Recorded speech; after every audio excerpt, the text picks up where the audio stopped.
હા, ચાલ અત્યારે મારા પિતાજી ભર નિંદરની અંદર સૂતા છે, તો મારા સમાધિના સપના આપો એમને.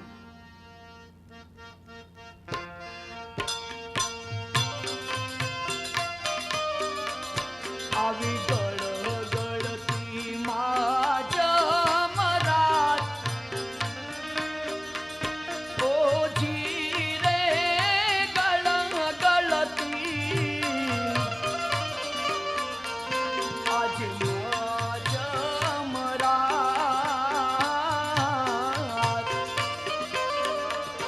એવા સપનાયા પૂરે અજમલ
રામદેવજી બાપા અજમલ રાજાને સપના આપે છે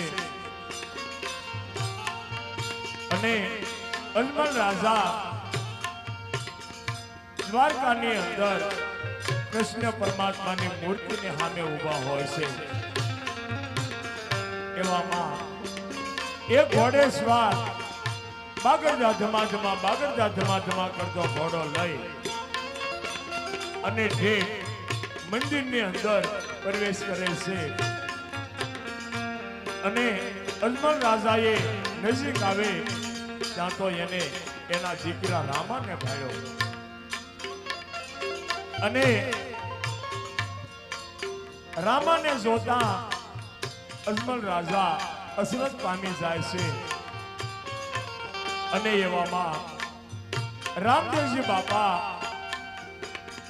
ઘોડા સહિત મંદિરની અંદર પ્રવેશ કરે છે અને રામદેવજી બાપા કૃષ્ણ પરમાત્માની મૂર્તિમાં હમાઈ જાય અને જે લીલોડો ઘોડો હતો એ ગરુડજીનું સ્વરૂપ લઈ લીધું છે. આવું અજમલ રાજાને સપનું આવતા અજમલ રાજા બે બાકડા થઈ અને બોલવા લાગ્યા છે. પણ અજમલ રાજા શું બોલવા લાગ્યા?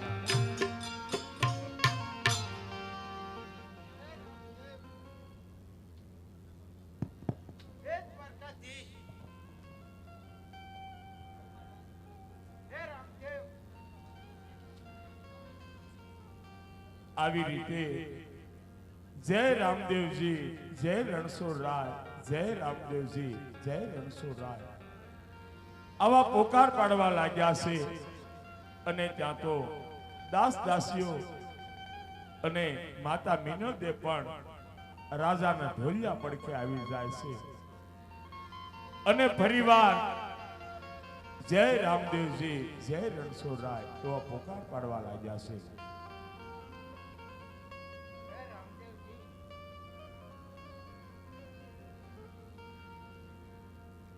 ફરીવાર જય રામદેવજી જય રણછોડરાય એવા પોકાર પાડે છે. ત્યાં માતા મિનોદે પણ જાગી અને રાજાના ઢોલિયા પડખે આવે છે અને માતા મિનોદે આજ અજમલ રાજાને શું કહેવા લાગ્યા છે?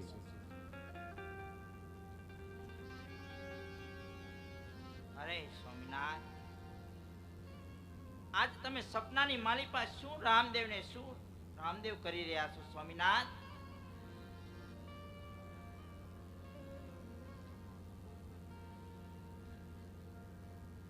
આવી રીતે રાજા સારે બાજુ જોવા લાગ્યા છે. એવામાં રામદેવજી બાપા પણ પોતે જાગી અને અજમલ રાજાના મહેલની અંદર રામદેવજી બાપા પણ આવે છે અને મિનોદે અને અજમલ રાજા શું કહેવા લાગ્યા છે? અરે સતી, આ સ્વામિનાથ કોઈ દિવસ નહીં અને આજ મને અચાનક એવું સપનું આવ્યું છે સતી. આજ મારો જીવ મૂંઝાય છે, આજ મારું કાળજું કંપાવી દે એવું મને સપનું આવ્યું છે સતી. આજ આપણો રામ સમાધિ લઈ ને સૌ ધામ જવાનો છે સતી એવું મને સપનું આવ્યું છે સતી. અરે સ્વામિનાથ, શું તમે આ વાત કરી રહ્યા છો સ્વામિનાથ? આવા મધરાતે આવેલા સપના કોઈ દી સાચા ન હોય સ્વામિનાથ. સ્વામિનાથ, રામદેવ તો એના શયન ખંડની મારી પાસે સુતા છે સ્વામિનાથ. આ સપનું ખોટું છે સ્વામિનાથ. હે માતાજી, હું અહીંયા છું અને જે મારા પિતાજીને સપનું આવ્યું એ માતાજી સપનું સત્ય છે માતાજી.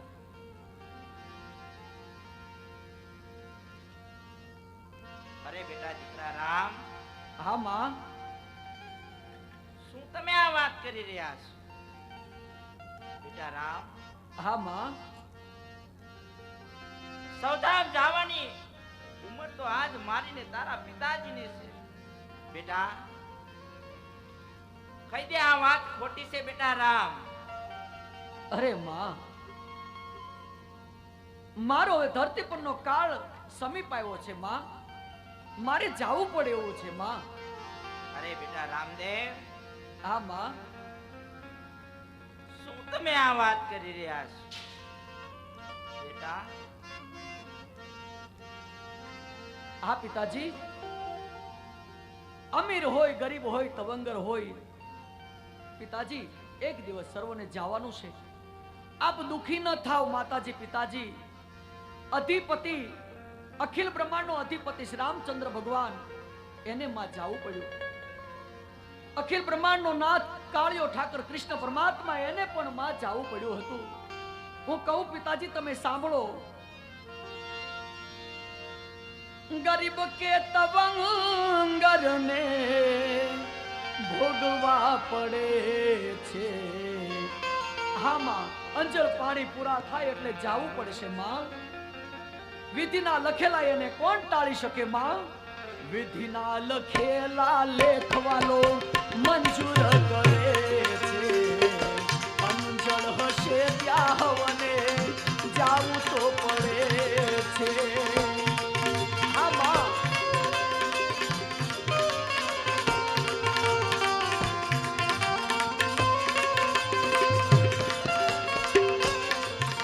ગરીબ કે તવંગર ને ભોગવવા પડે છે.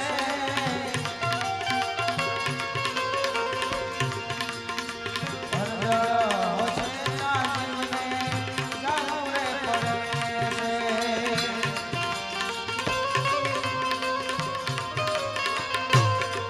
આ વિધિના લખેલા લેખને વાલા મંજૂર કરે છે. સાંભળો પિતાજી. દશરથે દરબાર ભરીને વાત કરી વશિષ્ઠને. દશરથે દરબાર ભરીને જો વાત કરી વશિષ્ઠને. યુવરાજ પદ અર્પણ કરો પ્રભાતે પ્રભુ શ્રી રામને. અરે નોતું અંજળ શ્રી રામનો યવધમાં. હા પિતાજી, દશરથ રાજાએ દરબાર ભરી અને વશિષ્ઠ મહારાજે વાત કરી કે સવારમાં રામચંદ્ર ભગવાનને ગાદી સોંપો. પણ માં, શું થયું હતું? અરે નોતું અંજળ રાજમાયેનું, નોતું અંજળ રાજમાયેનું, તો અહીંથી એને વનમાં જવું તો પડે છે. વિધિના લખેલા લેખવાલો મંજૂર કરે છે. અંજળ હશે ત્યાં હવને જાવું તો પડે છે. ગરીબ કે તવંગર ને અરે ભોગવવું પડે છે. અંજળ હશે ત્યાં સૌને જાવું રે પડે છે. વિધિના લખેલા લેખ મંજૂર કરે છે. વિધિના લખેલા લેખ મંજૂર કરે છે. 92 લાખ માળવાનો રાજા. બાપુ તમે જોઈ લો ઈ ભરતરી ભૂપને. 92 લાખ માળવાનો રાજા. માતા પિતાજી તમે જોઈ લો ઈ ભરતરી ભૂપને. તજી દેજી નારી તજો વૈભવ જય ભેટો અવધૂતને. અરે ભરતરીના લલાટે લખ્યું નહોતું, ભરતરીના લલાટે લખ્યું નહોતું, તો અહીંથી અને ભેખ ધરવો પડે છે. વિધિના લખેલા લેખવાલો મંજૂર કરે છે. અંજળ હશે ત્યાં હવને જાવું તો પડે છે. હા બાપુ,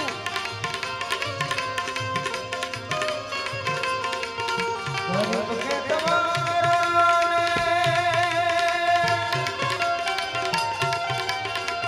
અરે ભોગવવું પડે છે. અંજળ હશે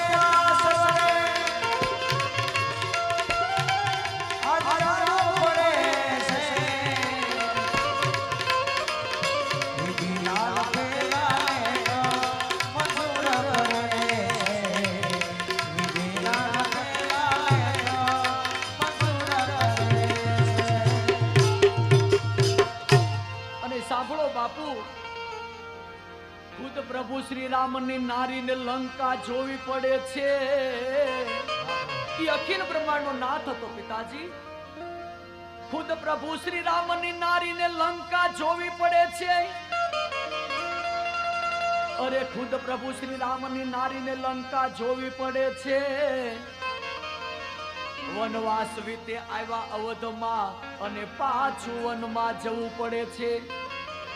અરે હતા પુત્ર પતિ હાજર સતા, હતા પુત્ર પતિ હાજર સતા તો એ જાનકીજીને જમીનમાં હમાવવું પડે છે. આ પિતાજી હાજર હતા છતાં જાનકીજીને જમીનમાં જમાવવું પડ્યું. અંજળ હશે ત્યાં હવને જાવું તો પડે, જાવું તો પડે, જાવું તો પડે.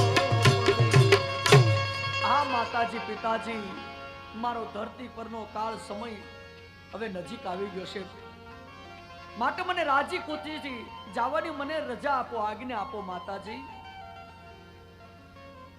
અરે બેટા રામ, તને સદામ જવાની આજ્ઞા તો હું કઈ રીતે આપું બેટા રામ? બેટા તું આ પોકરણગઢની પ્રજાનો તો વિચાર કર બેટા. તો આ પોકરણગઢની પ્રજાને ખ્યાલ પડશે ને બેટા કે આ જેનો રામૈયો સૌધામ થઈ રહ્યો છે. બેટા આજ તું પ્રજાનો વિચાર કર બેટા.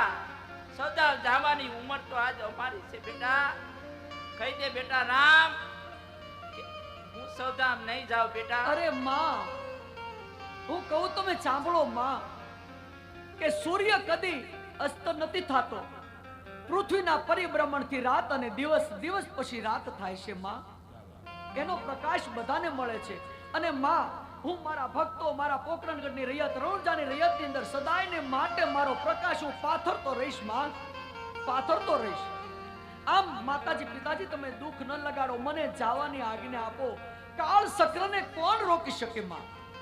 અરે બેટા રામ, હા માં, તું તો એક અમારા લીલી વાડીનું ફૂલ છો બેટા. હા માં, એ ફૂલને તું મુંજાવા દેવો બેટા રામ. આ ફૂલને તું શું તોડવા માંગે છો બેટા? હે માં, બગીચાની અંદર તો લાખો ફૂલ હોય છે, એની સુગંધ બધે ફેલાય, છતાં ફૂલ છોડને તોડીને પ્રભુના ચરણે ધરવું પડે ને માં. એમ આ તારું ફૂલ પ્રભુના ચરણે ધરી દે માં, ચિંતા મટી જાય માં. અરે રામના બાપુ, તમે બેટા રામને સમજાવો. તમે કેમ ચૂપચાપ બેઠા છો? તમે રામને બે શબ્દ કહો. અરે સતી, જેમ તમારું દિલ દુભાય છે